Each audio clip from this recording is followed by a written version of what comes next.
Au sommaire de cette édition, Tunisiens à l'étranger, faciliter avantage au retour estival dès le 1er juin prochain. Mouton de l'Aïd, l'UTAP rassure sur l'offre et appelle l'État à freiner la spéculation. Crédit bancaire, les consommateurs lésés, malgré une loi claire, alerte l'OTIC. Au CAF, les chutes de grêle enregistrées causent d'énormes dégâts au niveau des emblavures céréalières. Santé, Tunis accueille la première édition du Salon des Passions, l'événement unique pour s'informer et échanger avec les professionnels de santé. Dans le monde, des dizaines de morts enregistrées à Gaza, le plan israélien suscite l'indignation. Tennis tournoi de Rome, Andjebel au 3e tour après le forfait de Kvitova. Enfin, météo, forte pluie au nord, chaleur au sud. Bonjour.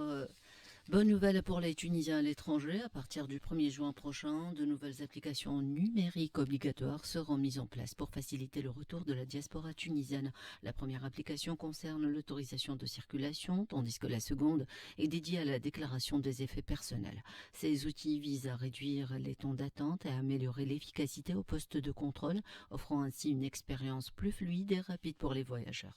Salma Kalamoun de la direction de la communication de la douane tunisienne nous en dit plus au micro de Rajeb El Amar.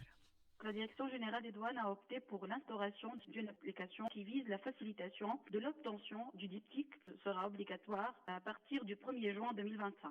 L'application Alorsati, qui est la demande de l'autorisation de circulation pour les véhicules d'immatriculation étrangère, elle est disponible sur le site web officiel de la douane à l'adresse suivante service.lorsati.tn. En plus, elle est disponible dans l'application mobile Smart Traveler. L'application contient deux parties. Une concerne des données relatives aux voyageurs, telles que nom, prénom, numéro de passeport, etc. Et la deuxième portant sur tout ce qui est en rapport avec le véhicule, tel que le numéro de châssis, la première date de mise en circulation, etc. Un code QR sera émis pour le voyageur et comme ça, nos collègues à la douane, à bord du navire, effectuent la lecture du code avec vérification des données et ensuite, ils fournissent le permis de circulation à bord. Le même service Amtirati aussi se trouve sur le site web. Et comme ça, le Tunisien résident à l'étranger peut remplir le formulaire de ses effets personnels pour faire la déclaration au service des douanes tunisiennes lors de son entrée au port. En ce début de saison touristique, tous les indicateurs prouvent que la destination touristique tunisienne a récupéré ses galants de séduction et redoré le blason de son attractivité. Pour réussir cette saison touristique, les autorités concernées sont appelées à doubler leurs efforts pour assurer la sécurité des touristes et la propreté du pays. Le point avec notre correspondant, Larder Suite.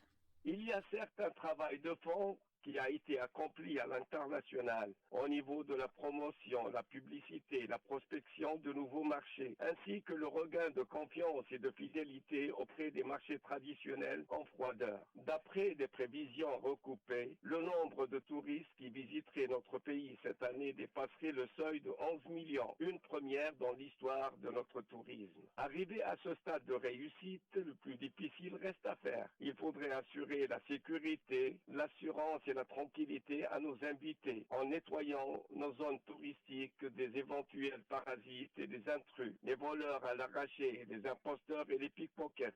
Sans vergogne, riche de son histoire, ses vestiges, sa réputation et ses paysages paradisiaques, la Tunisie continuera à briller de mille feux dans le concert des nations. Séduisante à visiter, il y fait bon vivre en paix et en convivialité. L'Organisation tunisienne d'information des consommateurs, OTIC, a exprimé son inquiétude face à la poursuite de la violation du droit du consommateur par les banques commerciales concernant l'application des dispositions de l'article 412 de la loi du 2 août 2024, en particulier l'abattement de 50% des intérêts à taux fixe. L'OTIC a dans ce cadre pointé du doigt les pratiques non conformes de ces banques malgré la clarté du texte de loi qui est entré en exécution. L'organisation a souligné que les banques ont appliqué l'abattement en question, mais sur la base d'un effet immédiat, tandis que l'article 412 ter impose aux banques de réduire les taux d'intérêt fixes appliqués au crédit en cours de remboursement ou au nouveau crédit dans la durée de remboursement initiale dépasse 7 ans. Les équipes de l'Instance nationale de la sécurité sanitaire des produits alimentaires, en coordination avec la direction du port de Radès, ont procédé à la destruction d'environ 257 tonnes de denrées impropres à la consommation dans le gouvernorat de Belarus, selon un communiqué relayé aujourd'hui par l'agence TAP. Parmi les produits éliminés figuraient de grandes quantités d'aliments dont la date de péremption était dépassée, notamment 139 tonnes d'ail, plus de 17 tonnes d'agrumes, 50 tonnes de poissons congelés et plus de 50 tonnes de bananes.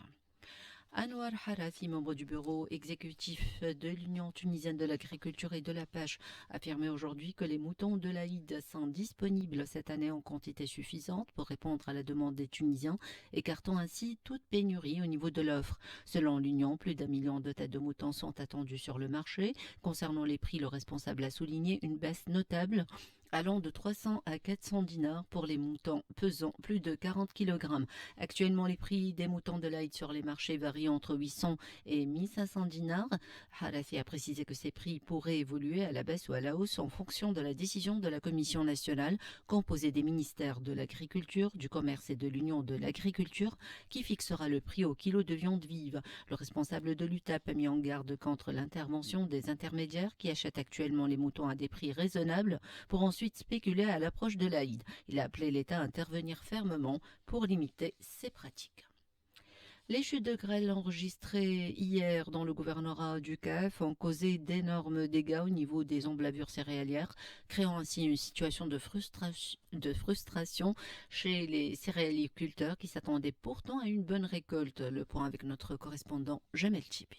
Hier, la grêle a été en effet énorme sur le plan du calibre et du flux, provoquant même un désastre non seulement au niveau des emblavures céréalières proches de l'état de maturité, mais aussi au niveau de l'arboriculture et des cultures de saison, détruisant tout sur son passage, au point que la récolte céréalière a été entièrement détruite dans plusieurs régions. Le RAP du CAF s'est dit consterné devant cet état de calamité naturelle qui vient traumatiser les agriculteurs à un moment où ils s'apprêtaient à accueillir la saison des moissons dans de bonnes conditions. Aucun bilan n'a été encore établi, mais les pertes sont jugées énormes dans les délégations de Sarketi-Douce, le KEF et le CERT, d'autant plus que les emblavures étaient presque matures, ce qui rend, selon l'URAP, irréparable les dégâts causés au regard du volume impressionnant des grêlons tombés sur les champs.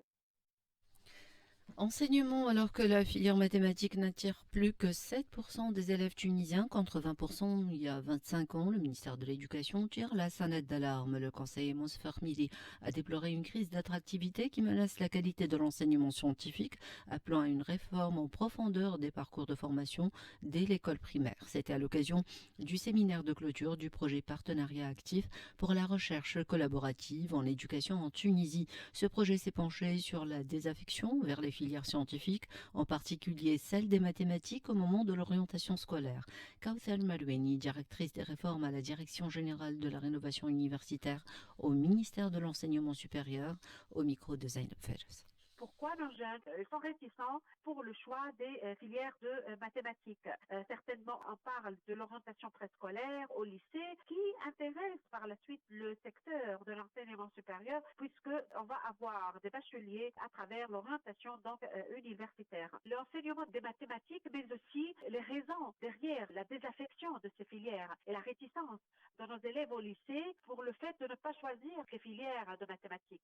Certainement, ça a eu une forte relation avec la méthode de l'enseignement de ces filières. Donc la méthode dont l'enseignant du primaire à l'école, au lycée, quelle méthode d'enseigner les mathématiques? Vous savez que c'est vrai qu'on a des enseignants de mathématiques, mais compte tenu des méthodes pédagogiques, il faut bien donc avoir les bonnes méthodes qui facilitent le transfert des messages pour les élèves. Il faut bien donc renforcer l'enseignement des didactiques de maths. Vous savez qu'en Tunisie, ils ne sont pas nombreux. Nous avons des professeurs de mathématiques, c'est vrai, mais pour les filières de didactique de maths, il faut bien renforcer ces filières et les intégrer dans tous les départements qui enseignent les mathématiques. Parce que ce qui dit didactique dit directement méthode et pédagogie d'enseignement.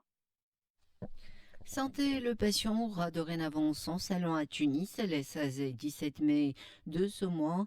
Le 16 et 17 de ce mois, la Tunisie va accueillir la première édition du Salon des Patients qui se tiendra au Palais des Congrès de Tunis sur le thème Le patient au cœur du système de santé. Le Salon des Patients a pour ambition de placer le patient au cœur du système et ce en réunissant professionnels de santé, institutions, start-up, associations mutuelles, laboratoires et acteurs du bien-être et de la finance. Ce salon se doit de créer un espace de dialogue, d'information et d'engagement autour de la santé et du mieux vivre avec la maladie. Porté par une équipe pluridisciplinaire et des partenaires publics et privés, le Salon des patients compte redonner une place centrale aux patients dans l'écosystème de santé. Éclairage Judil Ranebi, organisatrice de cet événement, au micro d'Ansa Fzeiri. Cet événement qui est une première à l'échelle nationale et régionale et qui aura lieu le 16 et le 17 mai au Palais des Congrès. Donc cet événement regroupe tous les acteurs de la santé. Nous avons l'honneur d'avoir dans cet événement avec nous 20 sociétés savantes partenaires. Le Salon des patients est un événement familial qui a pour objectif de sensibiliser, informer et accompagner les patients et leur entourage. Donc durant ces 2 jours, nous avons 35 panels animé par plus de 80 professionnels de santé de plusieurs spécialités destinés à toute tranche d'âge, dont le grand public aura l'opportunité de poser ses questions directes à ces professionnels de santé. En parallèle, nous avons le concept de village qui sont représentés par des stands, aussi bien pour des sociétés savantes, toujours animées par des professionnels de santé, des associations de patients et des activités culinaires et sportives. Il s'agit d'un événement gratuit le 16 et le 17 mai au Palais des Congrès. Actualité à l'étranger, des frappes israéliennes ont fait près de 60 morts selon des secours dans la bande de Gaza, où la catastrophe humanitaire s'aggrave de jour en jour, pendant que le plan d'Israël d'étendre ses opérations militaires suscite encore l'indignation internationale. Plus de 30 experts indépendants mandatés par le Conseil des droits de l'homme de l'ONU ont appelé les États à agir rapidement pour mettre fin au génocide en cours dans le territoire palestinien et éviter l'annihilation de la population gazaoui. L'agence officielle libanaise a fait état d'une série de frappes israéliennes aujourd'hui dans le sud du Liban, en dépit du cessez-le-feu entre Israël et le mouvement Hezbollah. Une série de frappes israéliennes a visé le secteur de Nabatia, à une dizaine de kilomètres de la frontière. Selon l'ANI, des médias locaux ont indiqué que les raids avaient touché des secteurs montagneux éloignés des zones d'habitation. L'Iran a nié aujourd'hui toute implication dans un complot présumé contre l'ambassade d'Israël à Londres après l'arrestation au Royaume-Uni de ressortissants iraniens dans le cadre d'opérations contre le terrorisme. Les autorités britanniques avaient annoncé l'arrestation dimanche de 8 personnes, dont 7 Iraniens, dans le cadre de 2 opérations distinctes. Selon des informations publiées par The Times, ces arrestations font suite à un complot présumé visant l'ambassade d'Israël à Londres. L'Inde a affirmé avoir neutralisé des systèmes de défense aérienne pakistanaises à Lahore, au nord du Pakistan, en représailles à une attaque de drones et de missiles visant son territoire dans la nuit d'hier, qu'elle dit avoir repoussé.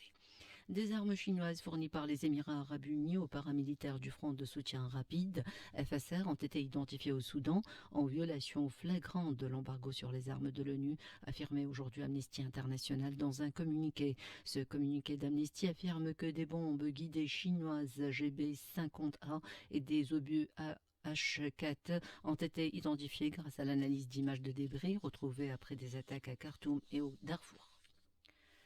La célébration de la qualification du PSG tourne au drame après la qualification de leur équipe pour la finale de la Ligue des Champions. Les célébrations des supporters du PSG sur les Champs-Élysées ont été marquées par une scène de violence, une voiture enfoncée dans la foule faisant plusieurs blessés sans que les circonstances ne soient clairement établies. Au coup de sifflet final, voire un peu avant, quand la qualification semblait acquise, des milliers de supporters parisiens sont allés fêter la victoire dans les rues de la capitale, d'abord autour du Parc des Princes, mais aussi sur les Champs-Élysées. Retour à l'actualité nationale, culture, le théâtre de l'Opéra de Tunis présentera une version tunisienne de l'œuvre emblématique de Giuseppe Verdi, La Traviata, les vendredis 9 mai à 19h30 et dimanche 11 mai à 18h sur la scène de la Cité de la Culture chez Libi. Fruit d'un partenariat culturel entre la Tunisie et l'Italie, cette initiative est portée par le théâtre de l'Opéra de Tunis via les pôles ballet et arts chorégraphiques et musique et opéra, avec l'appui du ministère des Affaires culturelles en collaboration avec l'Institut culturel italien de Tunisie. Selon Stefano Vezzoli, metteur en scène de Traviata, cette adaptation tunisienne mobilise l'orchestre symphonique tunisien, le chœur et les solistes de l'Opéra de Tunis ainsi que le ballet de l'Opéra qui apporte pour la première fois une dimension chorégraphique à cette œuvre classique. Stefano Vezzoli au micro d'un Safzeli.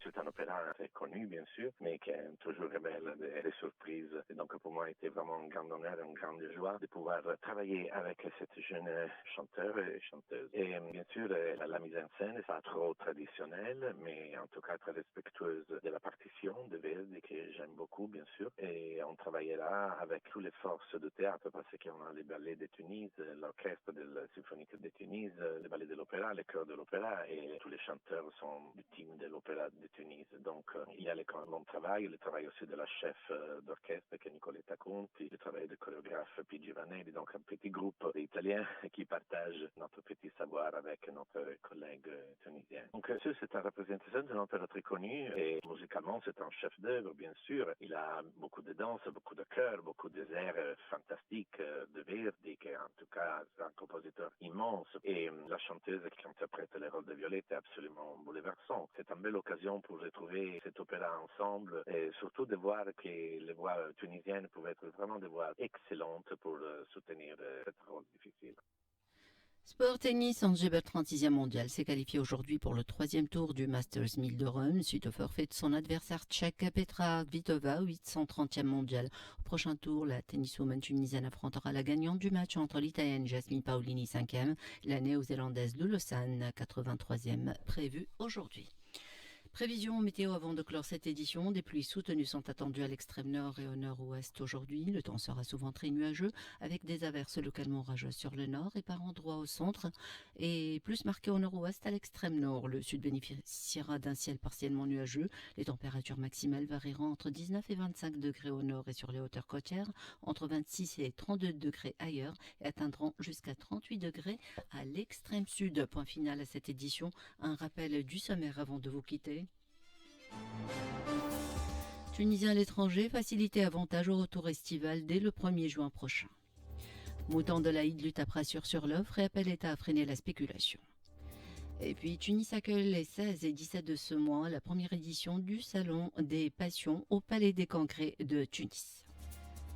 C'est la fin de cette édition. Merci d'avoir été des nôtres. Merci à Najla Trabelsi pour la collaboration technique. Excellente écoute sur RTC.